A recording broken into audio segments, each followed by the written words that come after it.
So the midterm elections are over. The not-so-anonymous Kavanaugh accuser is a liar.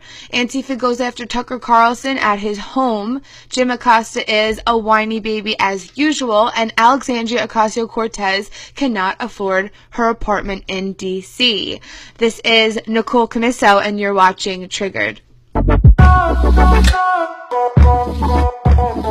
So, hey everybody, midterm elections are over, thank goodness, and unfortunately Larry Sharpe did not win governor of New York, but as I have said and I will continue to say, I do not think my vote for him was a waste at all.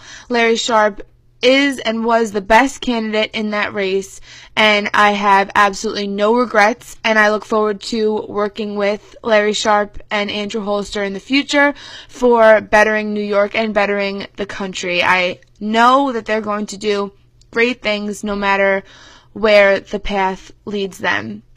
So the blue wave that the Democrats were expecting is not so blue. And that's a good thing for Republicans. So obviously Donald Trump going around and doing rallies for Republican senators helped. And I can't wait till 2020.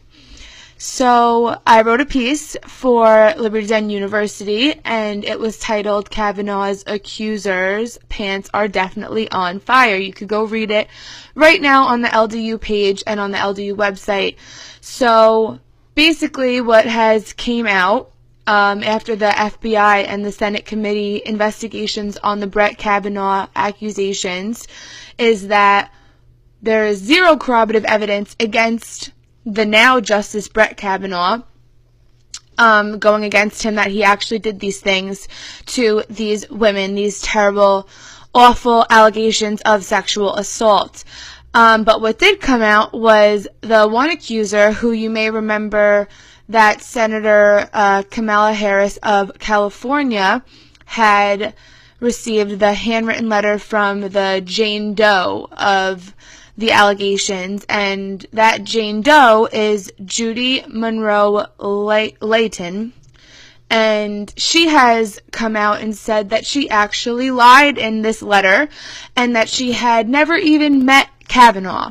I mean, this is pretty huge, and the fact that it's really not being publicized that much is pretty frightening, considering everyone was watching the Kavanaugh hearing and how many people shouted, "We believe all survivors and we believe all women." Meanwhile, this woman lied. So this is huge. This is absolutely terrible. This is a grown woman who knowingly accused an innocent man of doing terrible, terrible things to her in the backseat of a car. She said that he had raped her. She had an entire elaborate story with raw, gory details explaining how Brett Kavanaugh had apparently done these things to her, and she had said that he did not do these things to her, and it was all a tactic and a ploy because she was pissed off at the Kavanaugh confirmation. So this is disgusting, and this is exactly the problems I have with the Me Too movement, and that is to believe all women and believe all quote-unquote survivors, and to believe basically anybody that accuses somebody of sexual assault. I mean, this is the problem we're seeing on college campuses. I mean, we've done debates in the political clubs here on campus at Siena College, and I know many different students that think that it should not be a due process type of situation, that the woman should just be believed, and that's really, really dangerous if you ask me, because where would we be if we believed every single person that accused somebody of something? We do not live in a perfect world. We don't live in a perfect country. And our justice system is 110% not perfect at all. So to just simply place blame and guilt on someone because of an accusation is absolutely wrong. And this is the reason why we have innocent until proven guilty, and we need to definitely implement that more in our society, because people do bad things, and people do bad things, including falsely accusing people, and that's exactly what we see here with this false accuser to Brett Kavanaugh. So what I ask everyone to do is just imagine if this was your friend.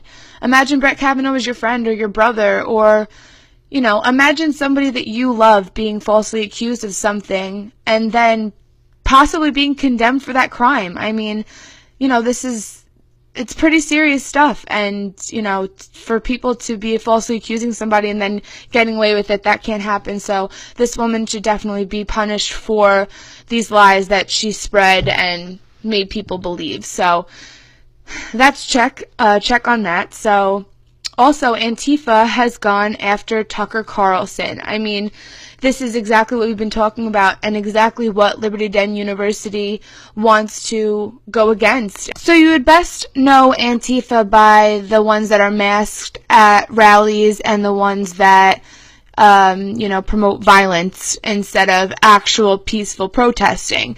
And so what they did was they went to Tucker Carlson's home and they banged on the doors. They, you know, actually cracked the door open, it was reported, and they went to his house and protested him, or so they say, and basically rioted in front of his house, screaming, "Tucker Carlson, we will fight. We know where you sleep at night." I mean, this is just disgusting. This is disgusting behavior that anybody and everyone should condemn, no matter if you're on the left or if you're on the right. Nobody should be okay with this. And what's so scary is people are okay with this. People are defending Antifa and saying that they were just protesting, and, well, Tucker Carlson shouldn't be saying the things he's saying. So let me get this straight. Tucker Carlson should not have conservative opinions, and because he does, he gets riots at his home, in front of his house, where his children and his wife sleep. I mean, this is just disgusting, and there's really no other word for it, and this is the type of discourse that is absolutely not civil in this country, and for the left to be, you know, defending this type of behavior, this is the problem. I mean, we've seen Hillary Clinton, and she said that, you know, you can't be civil all the time, and you've seen Maxine Waters, who promoted, you know, going after and attacking conservatives in restaurants and at their homes and in the streets. And what I don't think a lot of people understand is lots of people really take this seriously when they hear it from powerful people like Hillary Clinton and Maxine Waters and all of the people that are in powerful positions of the left. And we really need to stop this, because it's headed towards a dangerous place, and the fact that people are going to people's homes just because they have conservative opinions is completely disgusting. And I really do think if it was opposite, every single person on the right would condemn this type of behavior. So it needs to stop. It really does. And the fact that they're borderline threatening him, saying, "We know where you sleep at night," is just, it's unreal. It's absolutely unreal, and all those people should be completely ashamed of themselves. So the other news of the recent is Jim Acosta getting the microphone taken from him at the White House, and it's actually pretty funny how the left wants their rights when they want them. Meanwhile, terrible things happen, like the most recent shootings, and they want to take our rights away just because of bad things. So Jim Acosta gets a microphone taken away from him, and he cries about it and needs a pacifier. And, you know, they say that the First Amendment is at risk. Meanwhile, some colleges don't have hate speech as free speech, which hate speech is free speech. Even if we all don't like that, it is. And even if Jim Acosta doesn't like the fact that President Trump does not want him to keep on going on for 20 hours with questions that aren't even productive, and Donald Trump answered his questions, that apparently is a threat to freedom of speech. I mean, it's absolutely hilarious, I have to say. And And then, but people on the right aren't correct in saying that Jim Acosta assaulted a woman, or the White House aide that came in and said, and she took the microphone from her, or tried to.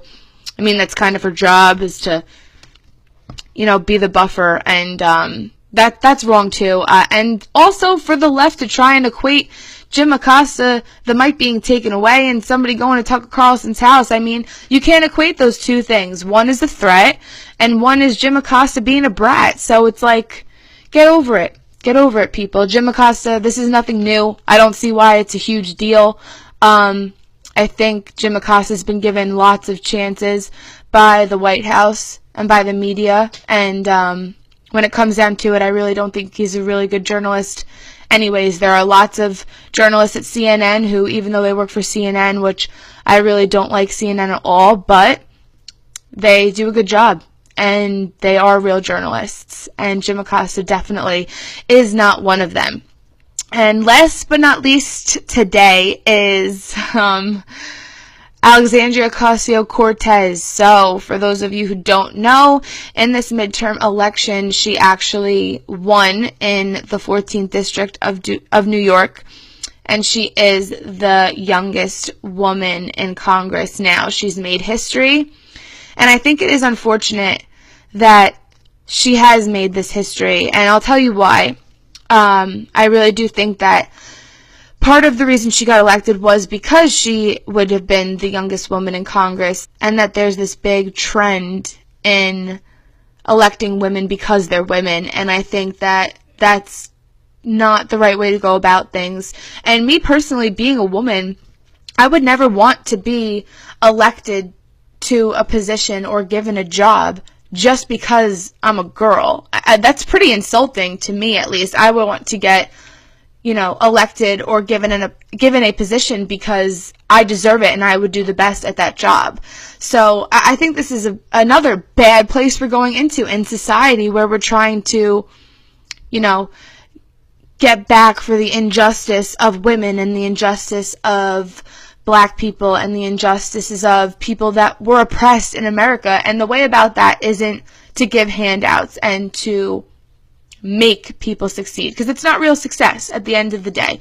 But anyways, she won, and as we all know, she really doesn't know what she's talking about when it comes to the economy and politics. She, ran on the platform of Medicare for all and things like that. So she is, quote unquote, the future of the Democrat Party, and if that's the truth, then the Democrat Party is in a bad place, because she's full-on socialist. I mean, she said it. She's a democratic socialist, which is just a socialist.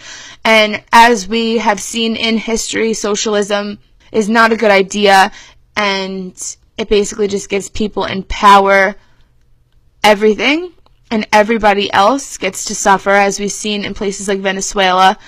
And so she has came out and said that now she can't afford an apartment in D.C. where she's going to be working.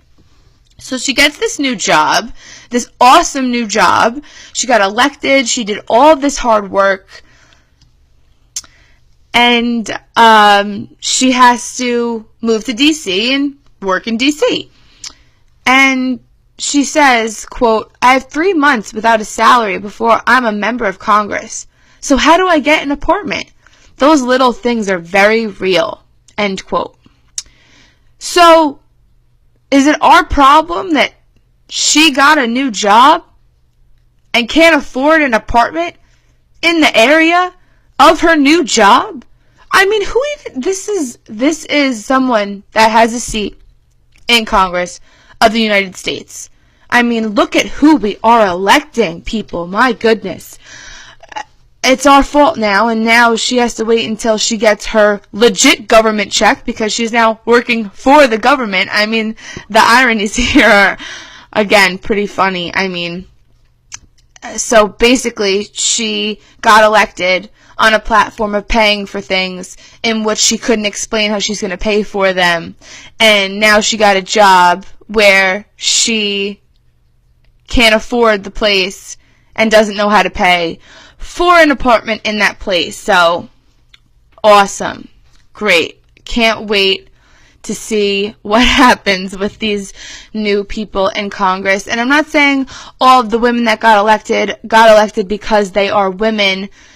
However, I do think that we are in a place where when a woman doesn't get elected, it's blamed on because she is a woman. And not to say that that doesn't happen, because it does. It still does. Unfortunately, we don't live in a perfect world, but women are the most free we have ever been in America right now. And that goes the same for pretty much everybody in society in this country. And, you know, I hope she finds an apartment. And I hope some good things start to happen, because clearly her message of these little things happen. I'm sure plenty of Americans struggle with paying rent, and I'm pretty sure she's going to be doing just fine with her government salary of $174,000 per year in Congress. So pretty sure she's going to be just fine, and she probably shouldn't be bitching about how she can't afford an apartment in the new job she just got elected for by the people. So as you can see, Ocasio-Cortez has seen that reality does exist, and, you know, people need to pay for things, including herself, with an apartment in D.C. where her new job is. I mean, oh boy, these are the people in power. And as we can see, everybody really needs to be more informed, and everybody needs to get out and vote, and your vote does count. As I could say, I'm going to say it again. Larry Sharpe, I want to thank you so much for everything you did and for running. And when it comes down to it, libertarians have a platform now in New York, and that is because of you. And I don't care what anybody says. People can make fun of the libertarians and the Republicans and the Democrats and those who registered just to vote for Larry Sharpe in this election. But it doesn't matter, because Larry made a big splash, a big splash, and I know things are going to happen, and we're going to make it happen in New York, because I want to live here, and Larry has some great ideas that, you know, we're going to make headway. So thank you again, Larry, and thank you, Andrew, for running and opening a lot of people's eyes. But that's all I got, so please like us and follow us on Instagram and Twitter at Liberty Den University. This is Nicole Camiso. Thanks, guys.